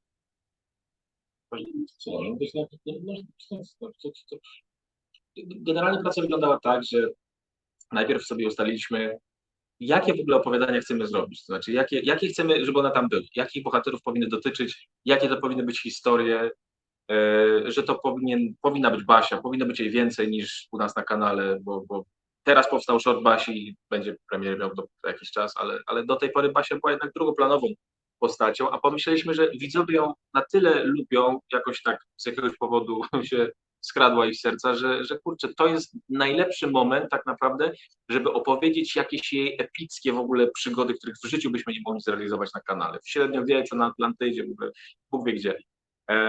Poza tym oczywiście wiedzieliśmy, że musimy opowiedzieć coś z Rafałem. To, że Zelcer się pojawił, to ja się bardzo ucieszyłem, bo pomyślałem sobie rzeczywiście, że jakieś przygody bondowskie Agenta 700 to też mogłaby być fajna przygoda. No i wątek romantyczny między Sławkiem i Basią. Potem zaczęliśmy pracować nad drabinkami po prostu tych opowiadań, bo wiedzieliśmy, że to, co na przykład jest jakimś monologiem wewnętrznym tak naprawdę Sławka w rozmowach z diabłem, no to ja to mogę pisać po prostu, puścić się w to, nie? Ale to, jeżeli ma na przykład mieć fabułę skomplikowaną, to musimy mieć po prostu wypunktowane drabinki i tak naprawdę wokół tych drabinek już pisaliśmy co tamtego, wymienialiśmy się tym. Proces był taki sam, z tym, że był troszeczkę wydłużony, bo teraz jak do tej pory na kanale jest tak, że jeżeli Marek coś napisze, ja to poprawiam i w sumie tu się jakby kończy, już zaczynamy realizować dane zdjęcia. Tak tutaj było tak, że jeżeli Marek coś napisał, ja to poprawiałem, to szło do poprawek redakcyjnych i po poprawkach redakcyjnych wracało do mnie, bo czasem byli wspaniali to ludzie, absolutnie wspaniali ludzie. Czasem kastrowali żarty. Tak, oczywiście. Z tego, że my niektóre rzeczy jakby pewne błędy popełniamy celowo. Tak, na przykład jeżeli piszemy o żonie Hadesa, że nie była jego żoną wymarzoną, to jest specjalnie. Ten szyk musi być specjalnie, bo to jest cytat Tak, i jakby no musi to tak być. A jeżeli wraca nam po redakcji, że nie była jego idealną partnerką, no to trochę nie ma to zwierzę. Tego języka doszukiwaliśmy się chwilę, ale koniec końców udało się doszukać. Wydaje mi się, że my książkę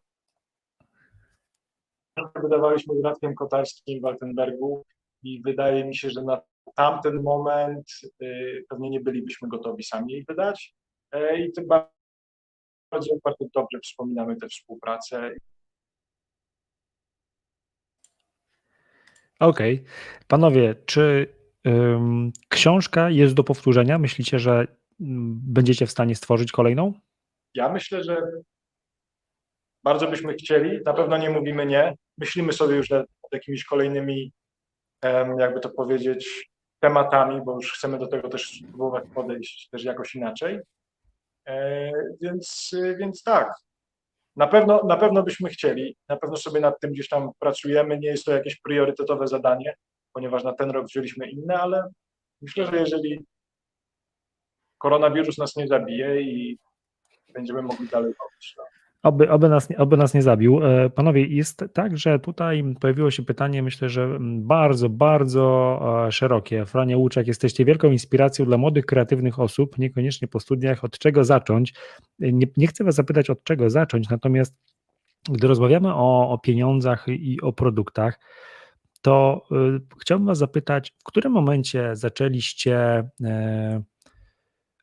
widzieć, że pieniądze są problemem, bo jak rozmawialiśmy jakiś czas, kilka minut wcześniej, mówiliście o produkcji, o tym, że po prostu chcieliście to zrobić od samego początku, dużo to inwestowaliście. W którym momencie stwierdziliście, tak się nie da, musimy skądś zdobyć te pieniądze?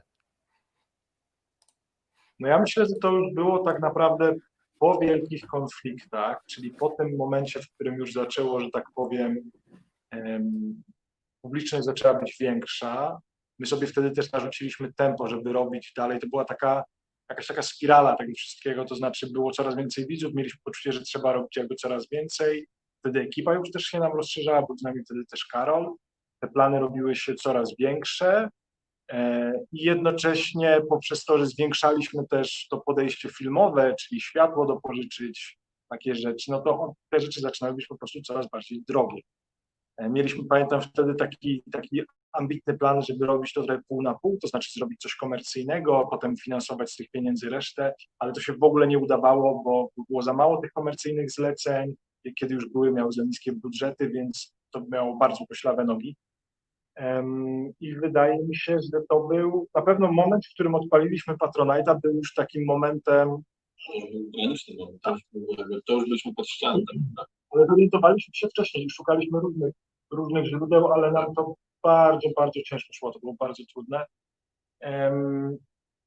Więc tak, wydaje mi się, że wraz ze zwiększeniem naszej jakości, jeszcze bardziej podnoszeniem sobie poprzeczki i bardziej robienia takich, wiecie, małych kroków w stronę filmu, w stronę kina i tej jakości, no to coraz bardziej widzieliśmy, że że się tego nie da zrobić, bo filmu nie da się, znaczy pewnie da się zrobić film w pojedynkę, ale film, w którym bierze udział, który jest wysoki jakościowo, no to musi być w to zaangażowane dużo osób, bo jedna osoba tego po prostu nie ogarnie. Czyli możemy powiedzieć, że wszystko, co robicie, czy to książka, czy sklep z koszulkami, czy nawet taka współpraca komercyjna przy produkcji, czy nawet współpraca tutaj nasza, no to są rzeczy, które pomagają wam finansować produkcję. I pytanie jest to, co powiedziałeś o tym, że te produkcje muszą kosztować. Czy jest jakiś sposób na, żyjemy niestety w Polsce, nie w Hollywood, czy jest jakiś sposób, żeby tych pieniędzy było więcej? Czy jest coś takiego, o czym myślicie, ale z jakiegoś powodu jeszcze czegoś nie uruchomiliście, jakiegoś projektu, który pozwoliłby, no, bo te środki na produkcję powinny być ogromne, tak, żeby ten film pełnometrażowy dał się zrobić. Czy jest jakiś taki pomysł, czy nie wiecie jeszcze tego? W sensie na pewno mamy w głowie kilka pomysłów, które moglibyśmy i chcielibyśmy sprawdzić, nad którymi też pracujemy. To, o czym mówiłeś o filmach, tych dużych filmach, no te kwoty są ogromne tak naprawdę, jeśli chodzi o... Dlatego zresztą robi się częściowo z pieniędzy publicznych duże filmy, częściowo z pieniędzy sponsorów, częściowo z pieniędzy inwestorów, że potem... Może tylko dodajmy, Marku, że te kwoty to jest kilka milionów złotych, tak? Tak, Żeby widzowie znali rząd wielkości. O kilku milionach złotych. Tak, no jakby taki już wysokobudżetowy polski film to jest pewnie z 10 milionów złotych. Takie filmy mniejsze, że tak powiem, podstawowe to jest 4 do 6 milionów złotych. Mówimy o filmach kinowych. Seriale też mają ogromne budżety, więc ja myślę, że jakby tu jeszcze mamy kawałek pewnie, ale na pewno mamy w głowie kilka takich projektów, które chcielibyśmy spróbować zrealizować poprzez na przykład sprzedaż produktową, która jest teraz jakby święci triumf w obecnej dobie internetu i szukamy tak naprawdę odpowiedniego sposobu, żeby to ugryźć, ponieważ wiemy, że jeżeli już tak jak do tej pory robimy na YouTubie i udostępniamy te rzeczy za darmo, tak wiemy, że jeżeli zrobimy produkt finansowy, to chcemy, żeby widzowie, którzy za niego zapłacą, bo to powiedzmy mógłby być ekwiwalent biletu do kina albo po prostu czegoś takiego, to chcemy też, żeby widzowie, którzy już zapłacą za dany produkt, to dostaną jak najwyższej jakości po prostu rzecz i dzieło. Aczkolwiek rozmawiamy o tym, ja jestem strasznie ciekawy, czy taki rodzaj przejścia, powiedzmy z tego, co robimy teraz na właśnie jakiś taki powiedzmy płatny produkt, który jest jednocześnie dziełem filmowym, się uda, ponieważ to, że sprzedaliśmy 30 000 książek, może nie być równoznaczne z tym, że i na to byliby chętni, żeby czegoś takiego doświadczyć. Ja sprawdzę tylko ilość baterii. Dobra, finansować produkcje darwinowe. I powiedzcie, czy jesteście gotowi troszkę opowiedzieć o pomyśle kursu, czy nie? Wiesz co, myślę, że możemy zarzucić ogólnie rzecz biorąc temat. To znaczy od jakiegoś czasu marzy nam się raz, że sprawdzenie sprawdzenie możliwości tego finansowania, o którym mówisz, czy to by miało szansę zadziałać i czy by udźwignęło, bo to byłby pewien eksperymentalny projekt i rzecz, nad którą pracujemy, to jest pewien, nazwijmy to kurs internetowy, pewien kurs, pewna szkoła, pewnego bohatera. To znaczy chcielibyśmy stworzyć produkt, który będzie doświadczeniem, który będzie jakby kurs oparty generalnie na tym, że będzie to rozłożone w czasie. To znaczy, że jednostki kontentu, materiału, historia będzie się pojawiała nie za jednym razem, tak jak się powiedzmy dostaje jeden odcinek, tylko będzie to rozciągnięte na przykład na 5 tygodni, przykładowo. I myślimy i pracujemy, tak jak mówiliśmy wam wcześniej, że chcemy dostarczyć jak najlepszy produkt, żebyśmy my byli przekonani, że wiemy, co wam dajemy, żebyście wy dostali to, co my wiemy, że wam dajemy. Ja nie wiem, czy ta woda jest dobrym pomysłem do picia. Wiesz co, nie, ja bym nie pił w ogóle. Wróć, potem coś. A baremu? Przepraszam was, bo tutaj nagła akcja. Więc jeżeli chodzi o te produkty, to tak, pracujemy nad jednym takim kursem, który chcielibyśmy zrobić jak najbardziej historiowo-fabularnym. Nie wiem, czy możemy mówić w tym momencie więcej. Na pewno, jeśli mamy taką opcję, Karol, tutaj, bo nie wiem, jeśli ktoś z was byłby zainteresowany dowiedzeniem się więcej na temat tego kursu albo w ogóle myśli, że to jest dobry pomysł, jakby kolejny jakiś tam krok dla nas w tym naszym świecie i w tych naszych produktach, to zachęcamy was do zapisania się do newslettera, bo dzięki temu będziemy mogli mieć z wami bezpośredni kontakt właśnie stricte produktowy. Czy możemy powiedzieć o tym jakby bohaterze i o temacie kursu? Słuchajcie, powiemy wam, jako że jesteście tutaj z nami i jesteśmy wam ogromnie wdzięczni za to, że przyszliście i o 3:00 prawie siedzicie z nami na tym webinarze, to wam powiemy, co sobie wymarzyliśmy. Wymarzyliśmy sobie kurs internetowy, kurs, użyję słowa aktorski, ale to nie do końca powinno być aktorski, mianowicie chcielibyśmy uruchomić szkołę aktorstwa Tadeusza Pudełko. Największej porażki. naszego kanału, najbardziej przeklętej postaci. Pamiętam, że stworzyliśmy nawet taki slogan, tylko teraz nie pamiętam, jak to było dokładnie. Jak dobrze żyć i źle grać, albo jak źle żyć i źle grać.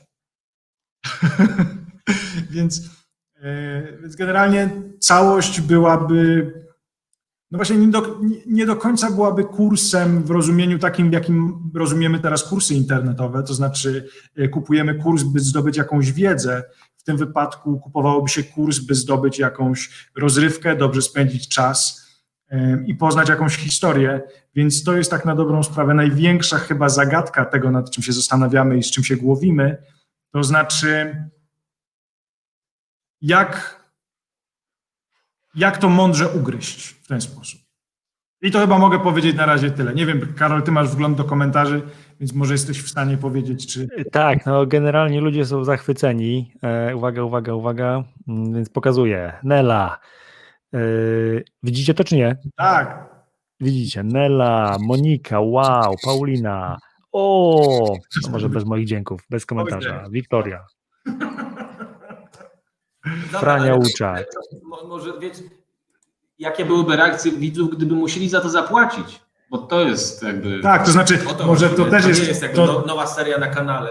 tak, to też jakby to nazwijmy, to znaczy to, o czym myślimy i czego chcielibyśmy spróbować tak naprawdę i to się wiąże z tym kolejnym finansowaniem produkcji plus finansowaniem tej produkcji, to znaczy, że taki kurs, taka szkoła Tadeusza byłaby doświadczeniem płatnym, to znaczy na takiej zasadzie, jak kupujemy kurs, bilety do kina i tak dalej, podobnie byłoby tutaj, to znaczy wykupujemy dostęp mają osoby tylko te, które wykupiły, biorą udział w całej akcji, która trwa, dajmy na to te 5 tygodni, no i tworzymy tam pewien rodzaj społeczności, dowiadujemy się więcej o szkole Tadeusza i o tym, co się tam dzieje, jaka tam jest historia do opowiedzenia, więc jakby wiecie, tak jak mówiliśmy wcześniej, póki wszystkie rzeczy są dostępne na YouTubie i tak naprawdę patroni nas wspierają, a ci, którzy jakby nie chcą wspierać, nie mogą, po prostu też dostają dostęp do tych filmów. W tym wypadku to grono tych ludzi byłoby znacznie mniejsze i ograniczone do tych, którzy by ten dostęp wykupili. I tu jest dla nas największa zagadka, to znaczy ilu tak naprawdę wśród naszych widzów i tak dalej znajdzie się chętnych na taką treść. I myślę, że kończąc już ten temat, ten wywód, to że no właśnie to jest to, że z naszej strony... Jeszcze nie kończ, bo pojawiło się pytanie, jaka cena? No właśnie z tą ceną też nie możemy wam teraz za bardzo mówić, rzucać jakichś kwot, bo nie wiemy. Niemniej jednak zastanawialiśmy się tak naprawdę albo nad ceną zbliżoną do książki, albo wiecie, w ten i w ten sposób. Musielibyśmy zobaczyć tak naprawdę, ile tego wyjdzie. Pracujemy nad tym ciągle, więc to jest teraz takie, wiecie, rzucanie słów na wiatr. A nie wolno rzucać słów na wiatr, bo się można opluć. Słuchajcie, jest sporo komentarzy, myślę, że sobie później będziecie mogli przeanalizować. Tutaj pojawiła się też taka uwaga Moniki. Ja myślę, że to warto podkreślenia jest to, że to wszystko jest na poczet produkcji kolejnych. To jest jakby jedna ze strategii, o czym chyba myślę, że dosyć jasno rozmawialiśmy o tym, w jaki sposób jesteście w stanie finansować swoje produkcje, podczas gdy one coraz więcej kosztują, stąd pomysły na nowe produkty, zaangażowanie w nowe przedsięwzięcia, które mogą te produkcje finansować, bo myślę, że to trzeba jeszcze raz podkreślić, że produkcja filmowa, jakościowa kosztuje, a celem chłopaków z Darwina jest kino albo może jakiś serial telewizyjny czy VOD, a to wszystko kosztuje i te pieniądze niestety nie wezmą się znikąd, tylko trzeba skądś je wziąć. Wiadomo, zwłaszcza, że w momencie, w którym, wiecie, my jesteśmy naprawdę w luksusowej sytuacji jako twórcy, to znaczy patroni, którzy obdarzają nas zaufaniem, czy to klienci, pozwalają nam tak naprawdę robić to, co chcemy, licząc się z tym, że to się nie zwróci. W przypadku, w którym pojawia się inwestor, który przychodzi jakby do projektu i mówi, tutaj zróbmy razem film, ale ja chcę z tego mieć taki i taki zwrot, no to wiecie, jakby tu musimy już się potem zajmować aktywną sprzedażą i stąd biorą się tak naprawdę pieniądze, żeby to robić dalej. A żeby utrzymać ten rodzaj pewnej niezależności, pewnej wolności, no to faktycznie samemu trzeba być sobie producentem, albo zacząć sprzedawać produkty. Zobaczymy tak naprawdę, jakie będzie zainteresowanie. Im będzie większe zainteresowanie, tym pewnie żwawiej z tym ruszymy i będziemy mieli odwagę. Zapraszamy! Paweł Mitrowski, czy kurs będzie certyfikowany? Tak. Tak, będzie się otrzymywało certyfikat Tadeusza. No to jak to brzmi? Certyfikat Tadeusza. Złotego Tadeusza w kategorii. Złote pudełko. O stary.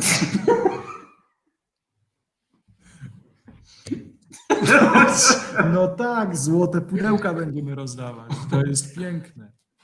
Wiesz, Moi dlaczego drodzy. ma jego wartość? No, Bo on tam może spać. dlaczego? Złote pudełko może spać? Nie, ale w ogóle w pudełku on może spać. Aha, To no jest tak. bezdomny. No tak, nie, no tak, oczywiście. O, jeszcze. No, Panowie, myślę, że to jest dobry moment, żeby zbliżać się do końca. Panowie, bardzo dziękuję, że poświęciliście 2 godziny swojego życia i wszystkim widzom również za wszystkie pytania i mówię, zachęcam do tego, żebyście pytali, zachęcali chłopaków do kursu Tadeusza Pudełki i do innych, bo było też sporo pytań.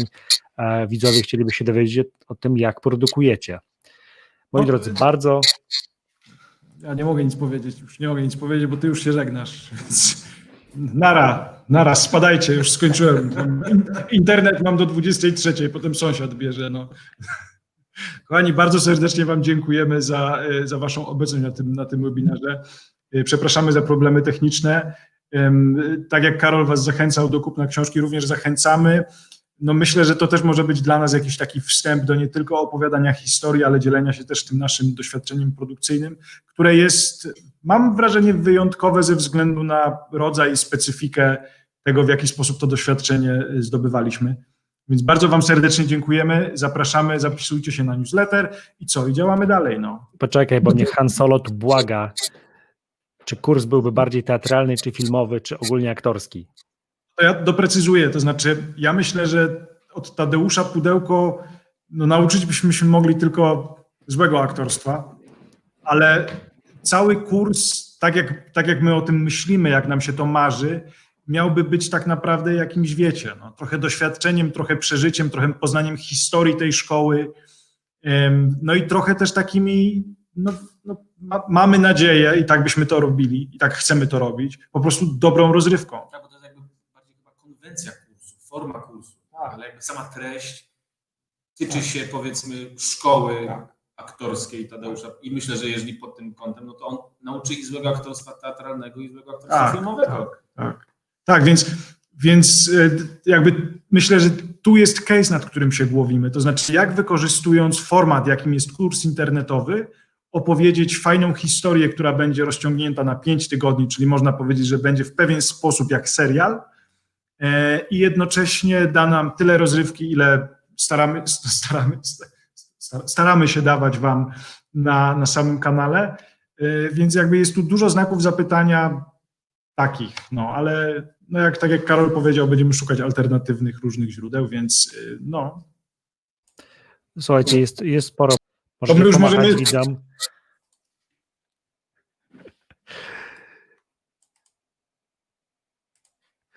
Słuchajcie, powoli się zbliżamy do końca. Ja chciałbym tylko powiedzieć, że ten webinar udało mi się zorganizować dzięki projektowi Kultura w sieci, dofinansowanemu ze środków Narodowego Centrum Kultury.